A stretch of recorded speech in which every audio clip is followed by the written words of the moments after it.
Le 10 mars 2017, un appel déchirant est passé au 911. Il provient du domicile de Randall Coughlin, 48 ans, dans l'Illinois, à Saint-Charles. L'homme est en plein divorce et il est père de jumelles de 16 ans. Et ce qu'il va révéler au bout du fil a de quoi terrifier n'importe qui. Hey guys, j'espère que vous allez bien. Eh bien moi, ça va beaucoup mieux. Merci de demander. On se retrouve aujourd'hui pour une nouvelle ADJ.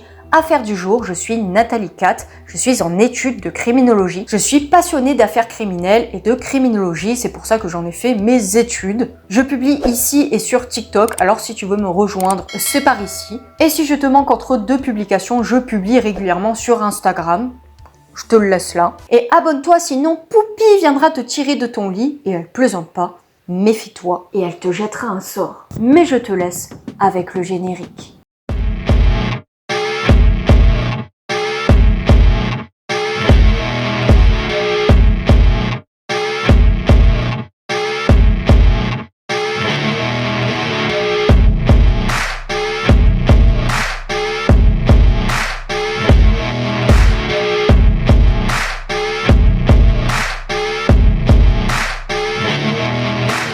Anjum rencontre Randall alors qu'elle a 17 ans.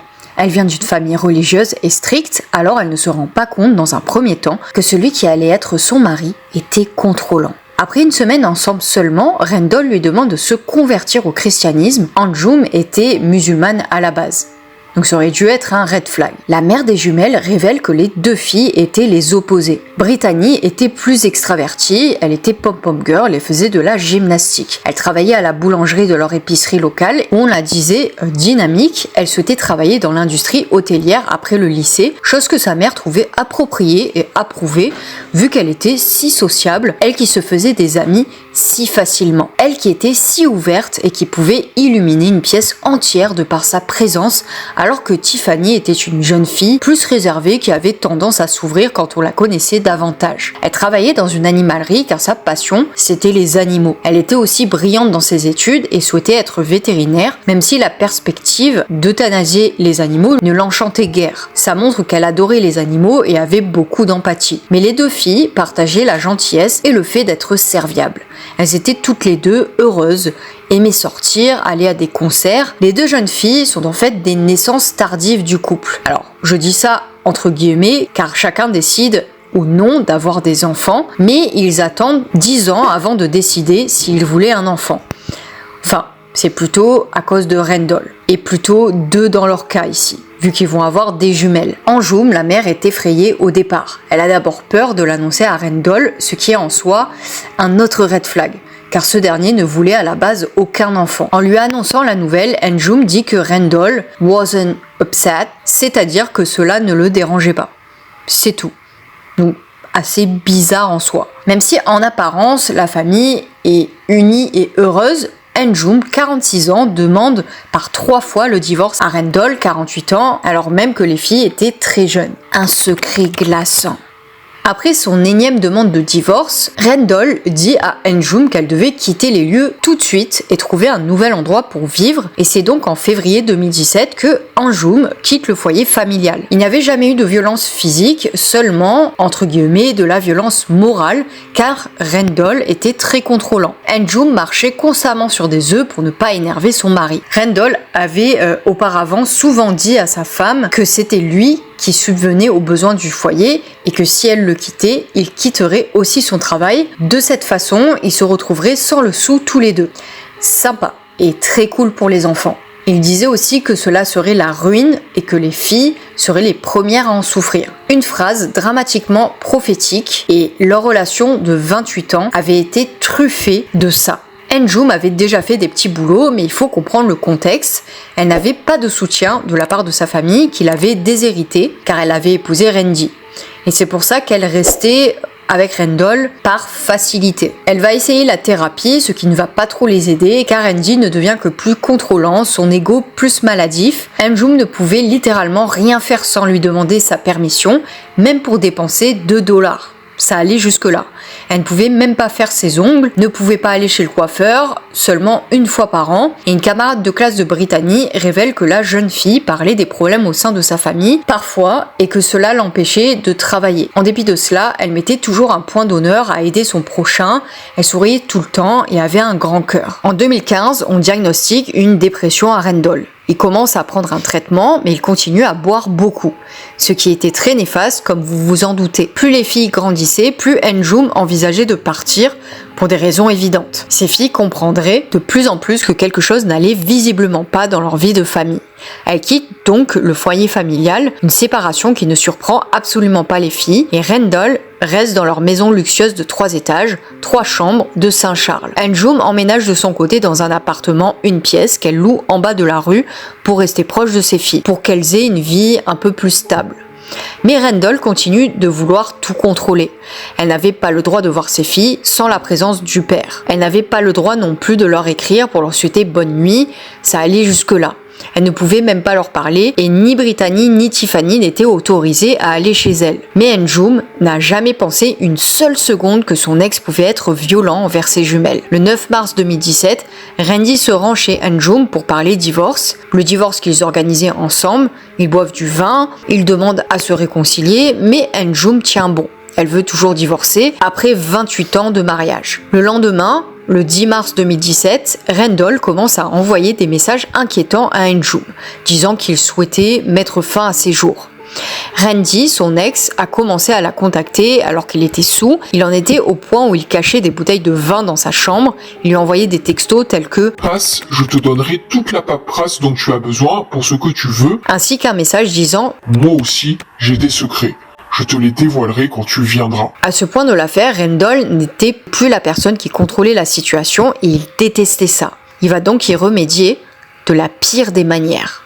Anjum commence à flipper et on la comprend. Elle répond donc « Tu me fais peur, pourquoi ne me dis-tu pas tout de suite? Que veux-tu dire ?» La réponse est glaçante. « Non, tu le sauras en venant ici. » Anjum décide de venir après son boulot. Une découverte macabre. Nous sommes le 10 mars 2017. Anjum passe le pas de la porte et elle voit Brittany qui est étendue devant la télé.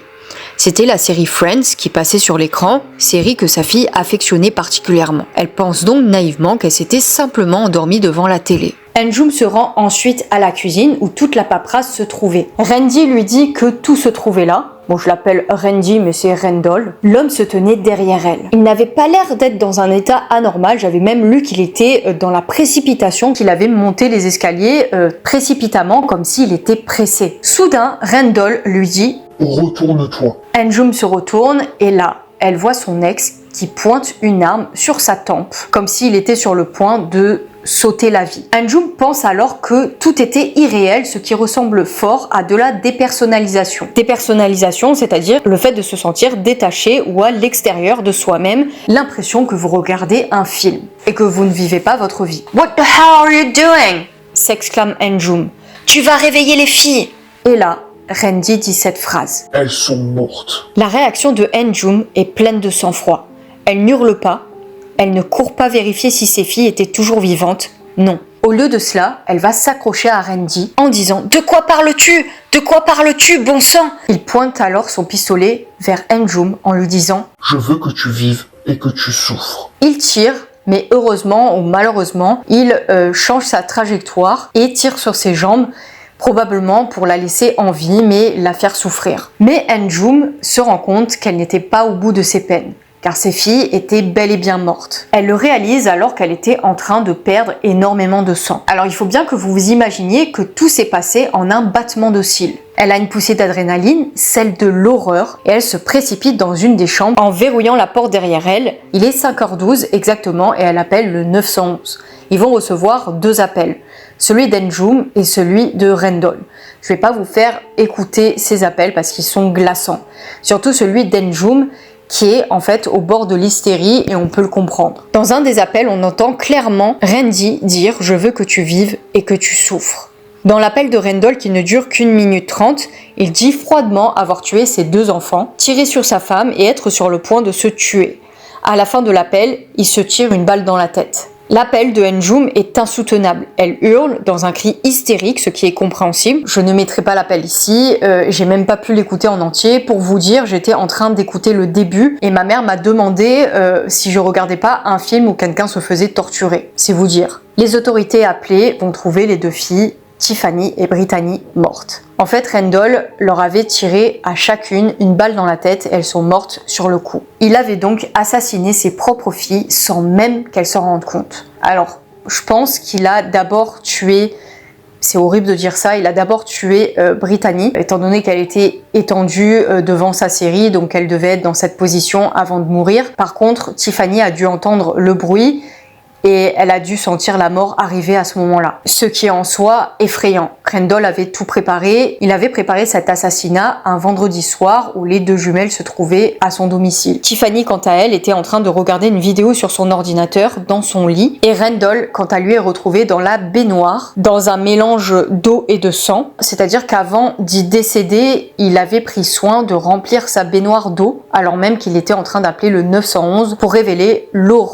les horreurs qu'il avait faites. Son portable est d'ailleurs retrouvé dans la salle de bain à ses côtés. Sur le comptoir de la salle de bain, on retrouve également un magazine de munitions d'armes, ainsi que 2 9 mm qui sont retrouvés dans l'appartement, un à côté de son corps, donc l'arme du crime, et un dans son placard. Il avait même un permis de port d'armes valide qu'il avait obtenu de nombreuses années auparavant. Mais retour dans le temps au 9 février. En fait, ce n'était pas la première fois que les autorités avaient été appelées à l'appartement d'Njum. Et ce, à cause de disputes conjugales. Mais sans violence, encore une fois, car Randall n'avait jamais fait preuve auparavant de violence physique, ce qui est en soi surprenant. Mais il était émotionnellement instable et contrôlant, dominant. À l'issue de leur venue, personne n'est arrêté car aucune violence physique n'était visible, mais ce fut malheureusement un red flag, un signe avant-gardiste du malheur futur. Quant à l'heure précise du drame, l'un des voisins de Randall entend un grand boom à 16h30 et 15 minutes plus tard, Njum arrive. Donc il avait donc tué leur fille un quart d'heure avant la venue de leur mère.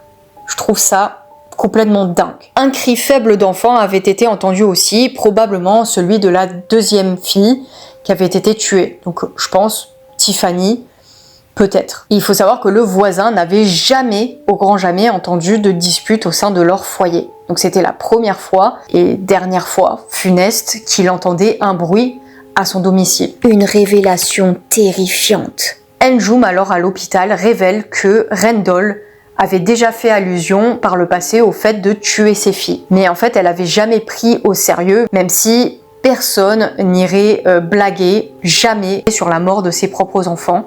Enfin, je pense pas. Même ceux qui ont de l'humour très très noir, très dark. Elle pensait pas qu'il était sérieux, mais c'était quand même un red flag, un signe avant-gardiste du drame futur. Mais malgré tout, Randall était connu pour gâter ses filles et il ne leur avait jamais fait de mal auparavant. Njum dit que tout a été flou jusqu'à l'enterrement de ses filles et on la place sous surveillance pendant une semaine pour éviter qu'elle ne mette fin à ses jours. Donc c'est compréhensible. Elle avait l'impression constamment de vivre dans le brouillard.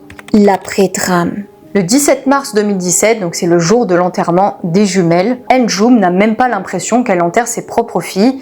Elle a l'impression, comme j'ai dit auparavant, qu'elle vivait dans un rêve, enfin un rêve plutôt cauchemardesque. Elle était complètement dans le brouillard et l'impression d'être mise en pilote automatique, tant elle ne réalisait pas ce qui se passait. Et on peut le comprendre. Njum fait face à des cauchemars toutes les nuits, à la dépression dans les mois qui suivent le drame. Elle regrette également certaines décisions qu'elle a prises dans la précipitation après le drame, comme par exemple le fait de jeter tout ce qui se trouvait dans la maison de Randy, alors que c'était quand même les affaires de ses filles, mais elle avait quand même de toute façon de son côté dans son appartement des affaires de ses jumelles. Enfin, je souhaite à personne de savoir ce que ça fait d'être à sa place, mais on peut comprendre que dans la précipitation, elle veuille se débarrasser de tout ce qui avait trait au drame. Je veux dire, on peut se mettre quand même à sa place. Tiffany et Brittany sont enterrées ensemble dans le cimetière nord près de chez Njum, où elle se rend tous les dimanches sans exception. Il y a aussi une pierre tombale à son nom, à côté de celle de Randy,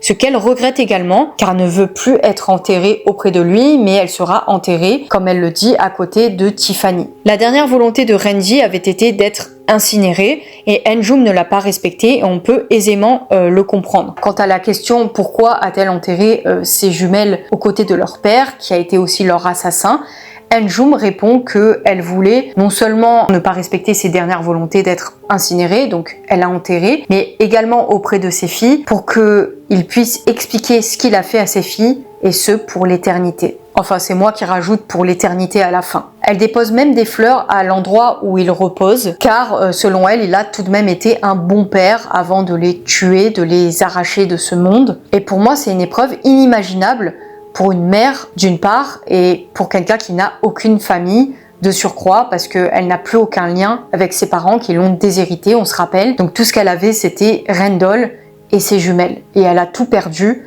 d'un seul coup. Et c'est pour ça qu'elle reste à Saint-Charles, là où a eu lieu le drame, elle ne s'en éloigne pas parce que c'est là où reposent ses filles. Et là où elles ont vécu. Le jour de leur 18e anniversaire, elle leur organise même une fête et elle invite la communauté. Il y a plus d'une centaine de personnes qui vont venir honorer les jumelles décédées et leur anniversaire était un jour que les filles adoraient. Pour leur 17e anniversaire, bien évidemment, vu que Enjum était sous le coup du choc, elle n'a pas organisé de fête et en plus elle était toujours à l'hôpital et c'était trop peu de temps après leur assassinat, alors elle ne leur a pas fait de fête. Elle qui détestait les tatouages va se faire tatouer quelque chose en l'honneur de ses filles décédées. Donc pour honorer leur mémoire avec I'm okay if you're okay, donc je vais bien si vous allez bien, à côté d'une note de musique, car j'imagine que ces filles affectionnaient énormément la musique, elles allaient à des concerts, etc. Donc c'est un petit peu pour honorer ça. Elle met aussi les paroles de 7 Minutes in Heaven, le groupe préféré de Britney. Elle tatoue également les noms de ses filles ainsi que leur date de naissance et celle de leur mort. Et on pourra constater que la date de naissance autant que la date de leur mort est identique. Enjum va en thérapie et aujourd'hui elle s'entoure d'amis. Elle honore la mémoire de ses filles. Elle va de l'avant ce que ses filles auraient voulu, selon elle. Elle écoute de la musique, s'occupe d'elle-même, fait des voyages, du sport. Ce que Rendell lui interdisait, rappelez-vous, parce qu'il était extrêmement contrôlant. Elle est retournée travailler 3 mois après les meurtres dans un organisme de logement, mais elle finit par faire un break et voyager, prendre du temps pour elle, car elle s'était trop mise en pilote automatique. Les camarades de classe vont être choqués et vont être en deuil. Ils ont toujours du mal à réaliser que dans une petite ville silencieuse, un tel drame se soit produit. Les directeurs d'école publient sur Facebook le fait que Brittany et Tiffany avaient été des saintes et qu'elles ne méritaient pas ça. L'appartement où elles ont vécu devient un lieu commémoratif où les gens déposent mots et fleurs. Et le 14 mars, un moment de silence est observé à leur école. Le jour de leur 17e anniversaire, les élèves se sont habillés en violet et en bleu.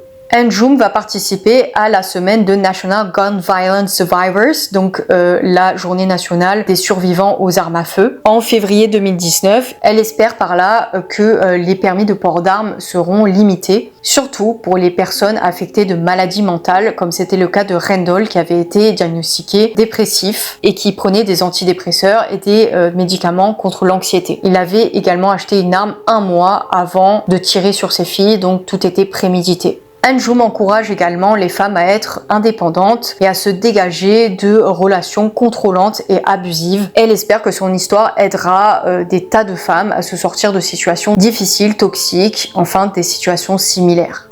On parle peu des conséquences traumatiques qui suivent les drames, les meurtres, car les conséquences des meurtres sont durables, y compris pour les proches. Ici, c'est Enjum qui prend perpétuité. Selon Nicolas Combalbert, l'état de stress aigu se manifeste par une diminution des réponses émotionnelles. Généralement, les sujets qui en souffrent rencontrent d'importantes difficultés à éprouver du plaisir dans le cadre d'activités qui leur étaient jusqu'alors agréables. Donc ça s'apparente un petit peu à des symptômes de dépression, si vous voulez. Ces personnes ont souvent l'impression de vivre dans un monde irréel, comme si elles étaient détachées de leur propre corps. Elles ont souvent également des difficultés à se remémorer des détails, les détails de l'événement traumatique, donc ça s'appelle l'amnésie traumatique ou dissociative, et souffrent d'un problème de concentration. Régulièrement, on observe des sentiments de désespoir et d'impuissance. L'événement traumatique est également revécu, c'est-à-dire par l'intermédiaire de flashbacks, d'images, de pensées, rêves, d'illusions, des épisodes de flashbacks récurrents ou des sentiments de revivre l'expérience ou la souffrance lors de l'exposition à ce qui peut s'apparenter à l'événement traumatique. Les personnes qui développent un état de stress aigu présentent des symptômes anxieux persistants ou bien des manifestations d'une activation neurovégétative, par exemple difficultés lors du sommeil, irritabilité, problèmes de concentration, hypervigilance, réaction de sursaut exagéré, agitation motrice, et très fréquemment, ces personnes mettent en place des stratégies d'évitement pour lutter contre l'angoisse à répétition, comme par exemple éviter des conversations, la classique, des lieux ou des activités qui rappellent l'événement. Selon le DSM-5, l'état de stress aigu est un ensemble de symptômes caractéristiques qui peut se développer en réaction à l'exposition à un ou des événements traumatiques. Il implique généralement une réponse d'anxiété qui inclut certaines forces de reviviscence ou de réactivité à l'événement traumatique. Et le diagnostic d'état de stress aigu peut ainsi être posé selon les critères du DSM-5 de 3 jours à 1 mois après l'exposition à un ou des événements traumatiques. Alors après 1 mois, l'état de stress post-traumatique peut être diagnostiqué. Pour poser le diagnostic, 9 symptômes ou plus doivent être présents de n'importe laquelle de ces 5 catégories: l'intrusion, l'humeur négative, la dissociation, l'évitement,